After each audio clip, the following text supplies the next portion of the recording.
Okay, buckle up your seatbelts because we've got a heck of a lot of parts to remove before we can get to the cylinder head. Start by removing the coolant expansion hose. Next, unplug the mass airflow sensor. I duct tape the connector to shield it from dust, and then remove the air intake. Be careful when unplugging the air intake temperature sensor, it's very fragile. I ended up leaving my sensor in the air intake pipe and just unplugging it from the harness. Be sure to also remove the pipe from the outside to the air box. You'll need to remove the air box later.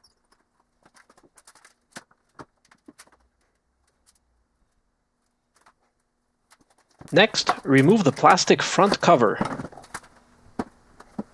Now, it is time to remove the engine cooling fan. You will need a pulley counter-holding tool as well as a thin 36mm wrench to grab the central nut. The nut is reverse threaded, so to remove the engine cooling fan you have to spin the nut clockwise and counter-hold the pulley counterclockwise.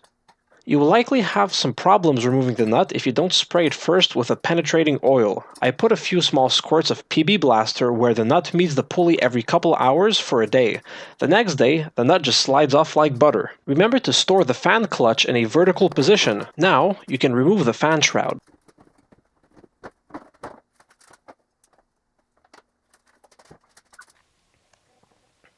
If you use PB Blaster to help loosen the engine fan bolt, which you should, because if you do use it, removing the fan becomes a piece of cake, as you just saw. But the problem is the PB Blaster runs down the accessory belt, and it isn't oil, and what that means is, let's see if I can get a good shot of it. You see that? The PB Blaster pulled at the pulley over there, and it swelled up the belt, so the belt's not good anymore. But in either case, I'd recommend replacing the belt anytime you take it off, because the one time that I didn't do that, the belt actually snapped somewhere along wherever. Well, part of it flew off, and what it did was it spun around. This piece of rubber spun around. It actually managed to pull this hose off, dumping all my coolant, and it took the dipstick out. It pulled it out and mangled the dipstick in the engine fan. So you know what? Every time I remove the belt now, I replace it. It's not terribly expensive. And you know what? Having to deal with that BS a second time, no thank you. So the belt's coming off. Really easy to do if you're wondering how. This is the idler pulley. You put on a wrench on this nut. It's, I think, a 10mm or 8mm, something like that. You just put something on that fits. You don't need to put on a lot of pressure because you don't want to actually loosen this if you're not removing the pulley. And you pull it counterclockwise, and this is going to release the tension on the belt, and then you can just slip it off.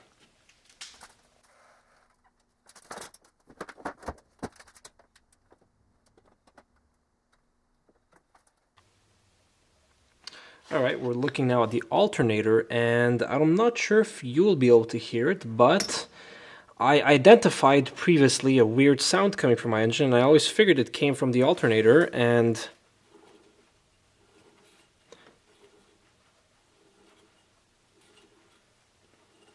you can hear a little bit of a scratching noise. I doubt the microphone's picking it up, but that means the bearings in the alternator are done. So what I did was actually I ordered a rebuild kit for the alternator. It comes with new pulleys and, sorry, not new pulleys. It comes with new bearings, and it comes with a new voltage regulator. So I'll also rebuild the alternator so that it doesn't give me any problems in the future. Another common failure on, well, generally all older vehicles is the idler pulley, or in this case the tensioner pulley. Oh great, yeah, really? Really? You're gonna turn on now, are you? Shut the hell up. Okay. Anyway.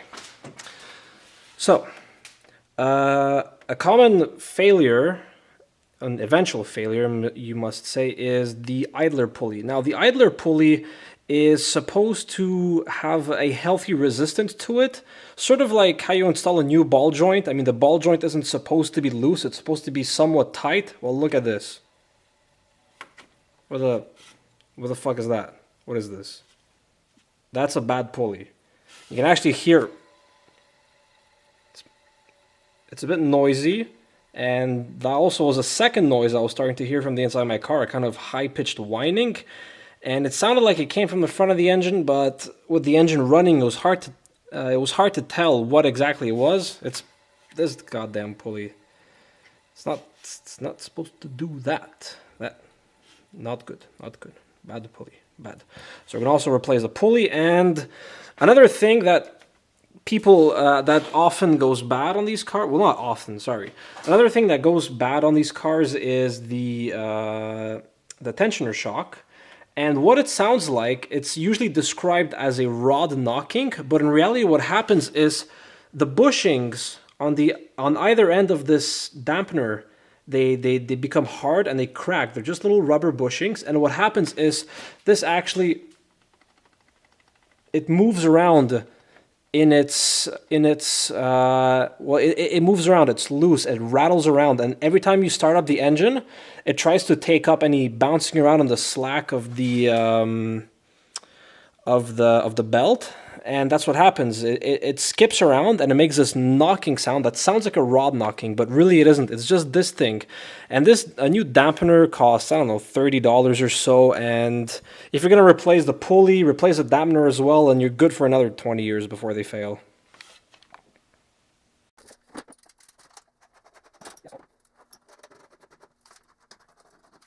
Remove the spark plug cover. 3M6 bolts, easy peasy. Unless... Stop sliding, fuck. A cinder block. That's gonna stop it from sliding.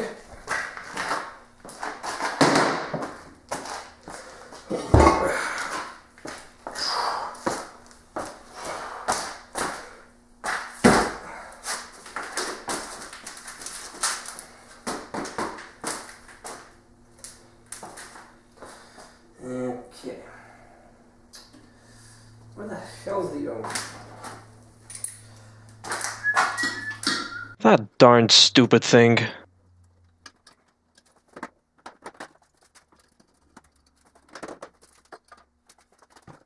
Start removing the spark plug wires. You will quickly realize that the brake booster hose, as well as the other vacuum hoses, get in the way, so go ahead and undo all of them. You will need to counter-hold the brake booster hose, so if you're like me and only have one set of open-ended wrenches, just grab whichever Imperial one fits the metric nut best. If I recall correctly, it was 19mm and 3/4 inch. Next, you have to remove the air intake to throttle body adapter thing. I don't know what it's called. Let's call it thing 1. So go ahead and remove thing 1. Be sure not to lose the 2 hose clamps. It's probably never been moved before, so it will put up a fight. You can pry it out gently with a flat screwdriver to get it started.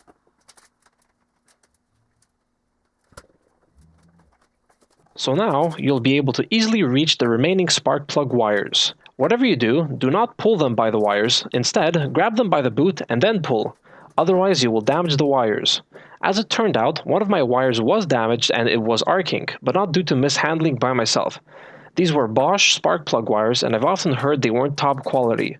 But I bit the bullet and bought a set, and then the bullet bit back and trashed one of my ignition coils, but more on that later. Now remove all 4 spark plugs. Here you see me remove just one, but I do show you the condition of all of them.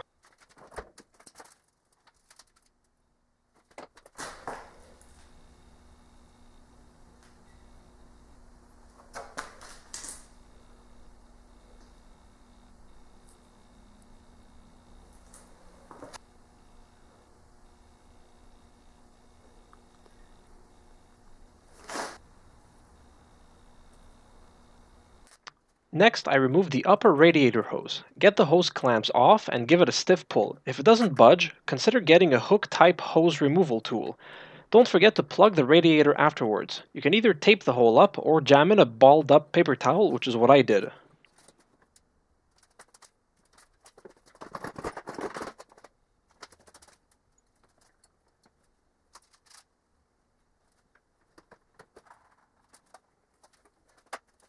Next on the list is the coolant bypass hose. This one is pretty tough to get to because of its location between the water pump and the thermostat housing.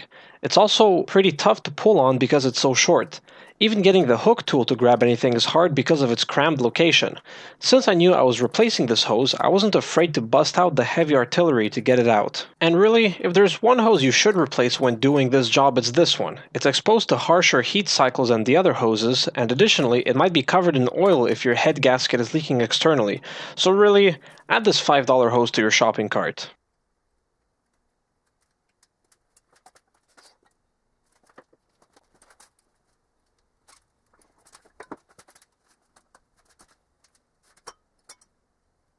See, look at that. It's still not giving up.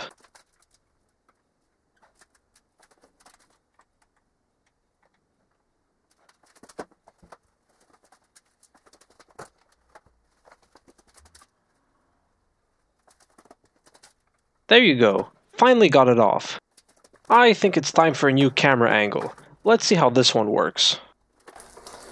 So, apparently I have to squat. Slavic squat? Okay, Slavic squat works. So, apparently the workshop information system for Mercedes wasn't wrong. This just clips on through legs. So just pull on it really hard and you're good. So yeah, I'll be able to clean this out and leave my filter in it so I don't forget about it, or just have it all together so it's all easy to find afterwards. Next, remove the radiator to expansion tank hose. Plug the hole in the radiator. Then, unplug the coolant level sensor and remove the expansion tank.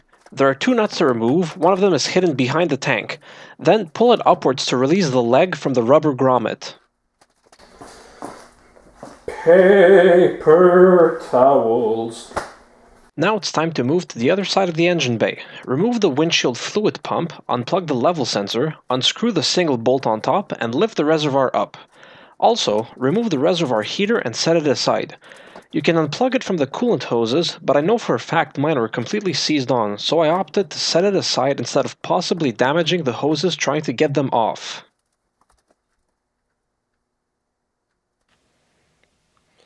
Okay, so this here is the PCV valve arrangement, and okay, let's see here. All right, that's too much light. All right, there you go. So what you have to notice here is that it's a funny little arrangement. The vacuum tube passes through the bracket that holds this. I don't know what that is. That's a little vacuum solenoid.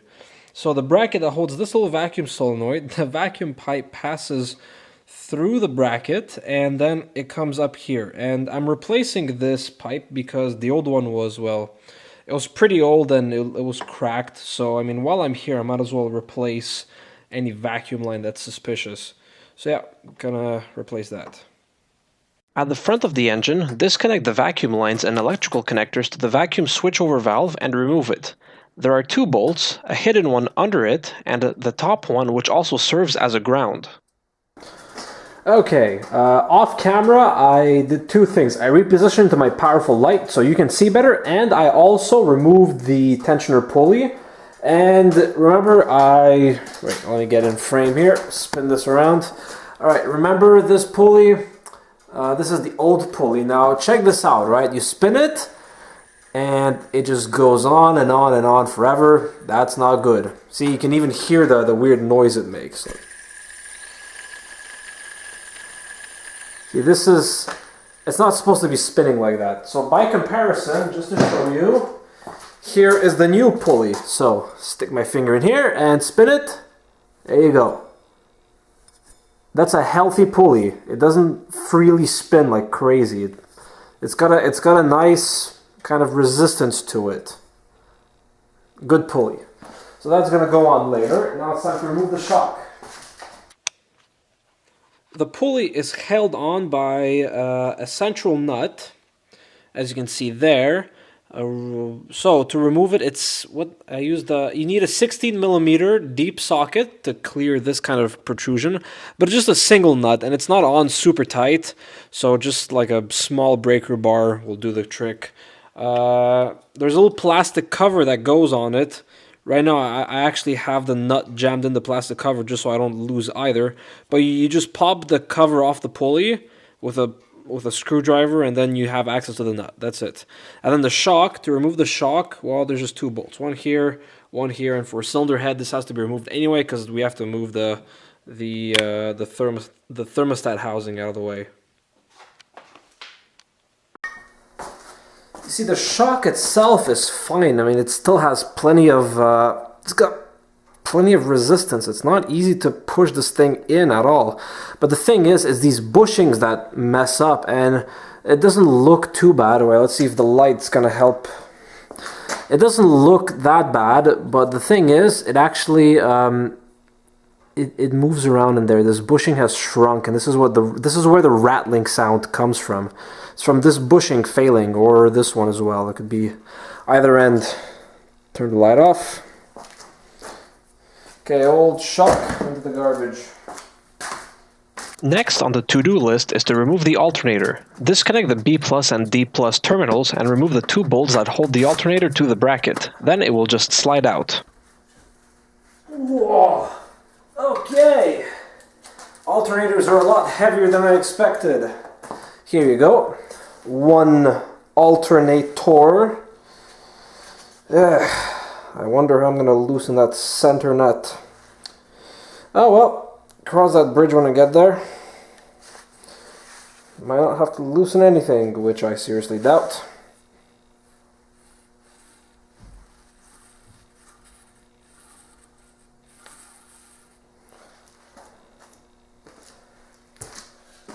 Remove the harness bolt that goes into the engine lift eye, and then remove the eye itself. This is a required step because one of the engine lift eye bolts holds the thermostat housing to the timing cover. Then, remove the rest of the thermostat housing bolts. There will be 2 more M6 bolts and 1 more M8 bolt. Gently wrestle the thermostat housing out. You will be fighting an O-ring that seals it inside the timing cover.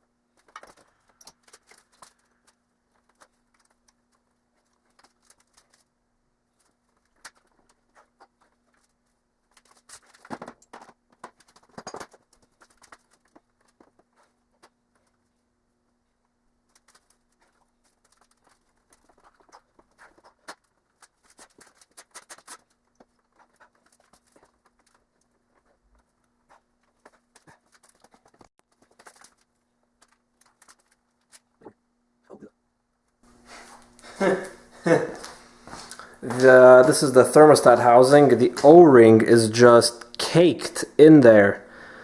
Ugh, look at that. It's just totally caked in. But anyway, if this doesn't come out at first, I jammed the screwdriver down here and I just lightly twisted it. A flat screwdriver. I jammed it here, like where it meets the valve cover. Just twist it a little bit. Don't pry hard. I mean, this is all aluminum. You don't want to like damage it or anything. So just, you know, twist it a little bit, and once it pops out a little bit, you can pull it straight out. I mean, you basically have to fight all this crap that was built up over the years.